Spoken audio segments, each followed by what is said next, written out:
ஒக்கிகு. இவ ஜப்பானை சேர்ந்த ஒரு பொண்ணு. 13th செஞ்சுரி ஜப்பான்ல அயாமாங்கிற சாமுராய் கிட்ட ஹிமாஜி கோட்டையில வேலை பார்த்துட்டு இருந்தா. ஒக்கிக்கு ரொம்ப அழகா இருந்ததால அயாமாவில கல்யாணம் பண்ணிக்க ஆசைப்பட்டான். ஆனா ஒக்கிக்கு அதுல விருப்பம் இல்லை. அயாமாவும் விடுற மாதிரி இல்லை.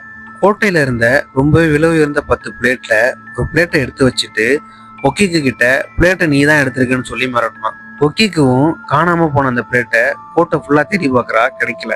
கோட்டையில இருந்த பிளேட் எல்லாம் திரும்ப திரும்ப எண்ணிட்டே இருந்தா 9 பிளேட் தான் இருக்கு. அயாமா ஒக்கிக்கு கிட்ட நீ என்ன கல்யாணம் பண்ணிக்க, உன்னை மன்னிச்சு விட்டுறேன்னு சொன்னான். ஆனா ஒக்கிக்கு அதுக்கு ஒத்துக்கல. அவளை அடிச்சு டார்ச்சர் பண்ணி கோட்டைக்கு பின்னாடி இருந்த கிணத்துல உயிரோட தள்ளி விட்டான். கொஞ்ச நாளுக்கு அப்புறம் டெய்லி நைட்டுக்கும் ஒக்கிக்கோட வாய்ஸ் அந்த கிணத்துல இருந்து கேட்குமா. நைட் ஆன அப்புறம் ஒக்கிக்கு 1 2 3ன்னு 9 வரை எண்ணிட்டு அமைதியா இருந்துட்டு திடீர்னு 10வது பிளேட்டை காணும்னு கத்துவாளாம்.